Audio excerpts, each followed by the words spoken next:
so fun. Hey, but I got to tell you though, I'm going to focus on the second part of our reading today. Well, it ain't happy.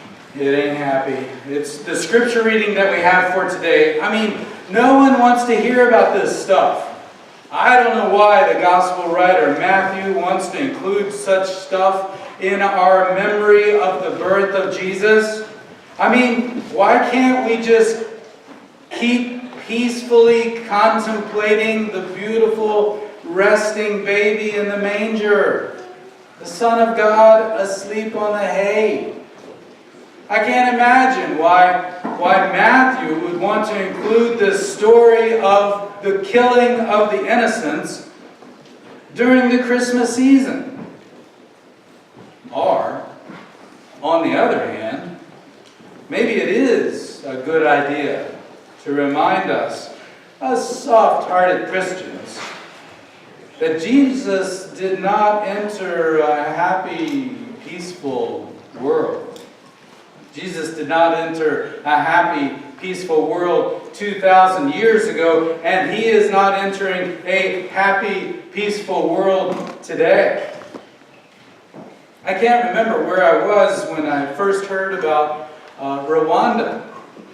In 1994, in some unknown African country, one group of average, everyday people slaughtered 500,000 to 1 million of their neighbors in the course of 100 days.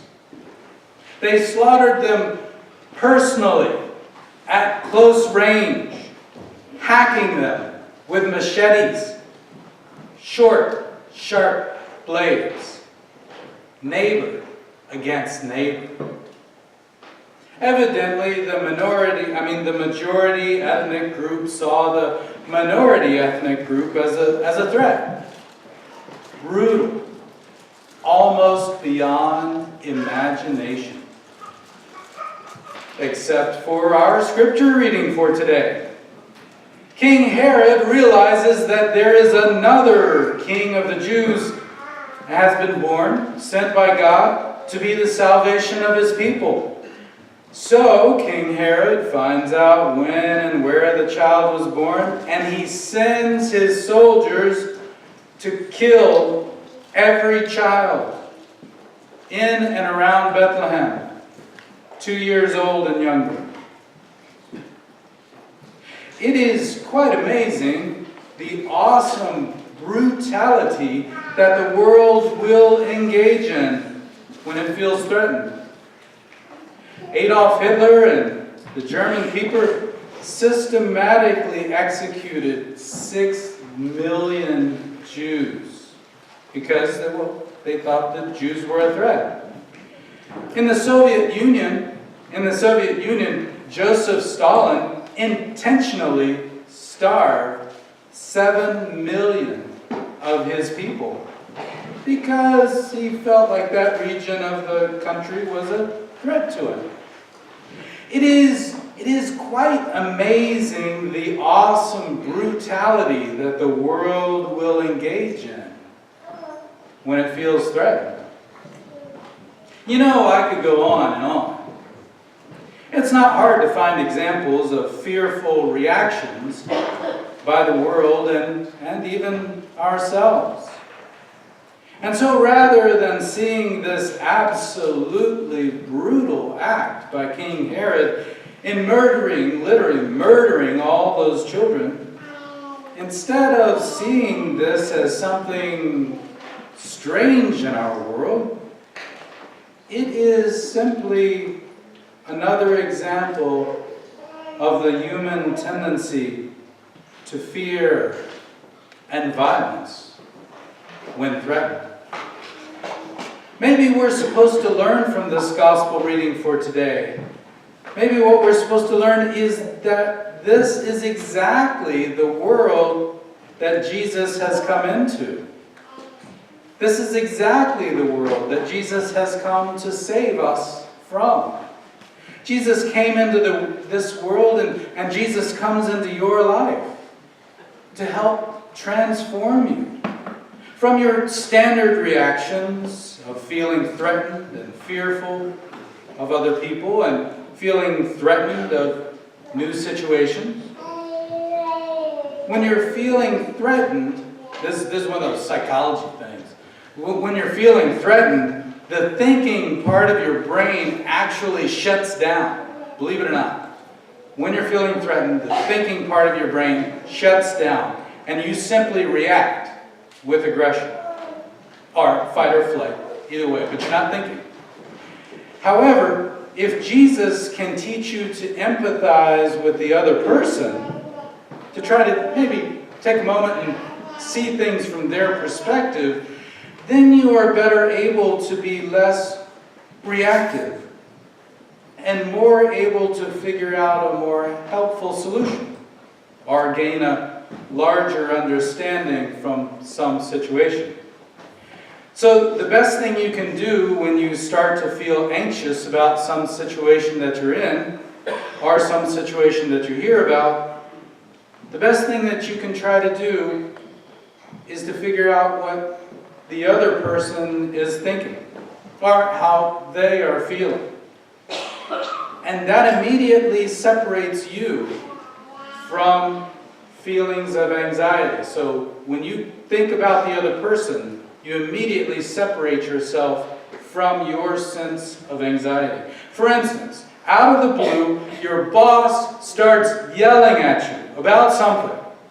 It may be something big or something quite minor, and your initial reaction is to feel fear or anger towards your boss.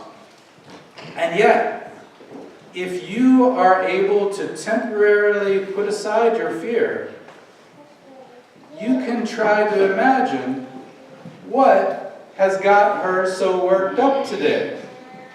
If you're able to put aside your fear or anger for a moment, you're able to find the best solution to this situation. Rather than getting defensive, trying to justify yourself for whatever she's complaining about, you could actually simply apologize and ask if there's something that you could do different next time. An apology is almost always a good solution. Even if you do not feel like you are necessarily wrong. It brings calmness and a peace to the situation. Or when your spouse is strangely quiet and feeling mad about something, rather than feeling put out yourself or getting defensive, you can ask them how their day is going and then try to actively listen to them without interrupting. They say that's actually the way that we should communicate with your teenagers as well. Instead of lecturing them or trying to fix their problem for them, first simply ask them what's going on and how they feel about it. For our household, that worked best by taking a ride in the car, anywhere. Farther the better. No, that's real. That's real. So you can even do this with yourself. If you this listening exercise with yourself. When you're feeling anxious or upset at any point of the day, you can simply stop what you're doing for a moment, take a moment to look around and examine this moment clearly. Are you safe? Do you have enough to eat? Yes. Are you healthy? Are you able to see? To hear? Are you able to walk? Yes. Yes. You are doing well. What exactly is the place, looking around yourself, what exactly is the place that you're sitting in? What is the furniture made of? Where did it come from? And finally, how does all of this relate to God? Certainly God has given you all of these things. Your safety, your food, your health, the resources in your life, the pretty things. the entertaining things. Are there people who love you? Who are they? Now, you might think that what I just named was sort of a pointless exercise, but it is anything but pointless. When you are feeling fearful or anxious, which happens a lot these days, one of the best things that you can do is stop the cycle of your thoughts. Break the thought patterns and begin to closely look around at your surroundings and at the blessings in your life. And then after a while, you can return to consider the worries or the problem that you were becoming captivated by. Then you will have a little more perspective on it. And maybe you can even put this particular problem that you have today, put it in the larger context. So you put today's problem in the larger context of your whole year or your whole life. So you got this one problem today, but in the course of your whole year or your whole life, it sort of gives you perspective. And you won't feel so overwhelmed or anxious. In our gospel reading for today, you can see how quickly the world reacts to what it thinks is a threat. And down inside, you and I have that tendency as well. But what Herod thought was a threat was actually the salvation of the world. And so maybe with the help of Jesus and the Spirit of God, you may learn to see the challenges in your life, not as threats, but as maybe opportunities. Opportunities to learn to focus your thoughts. Learn to center your heart and mind. And so begin to trust more deeply in your loving Father or Mother, God.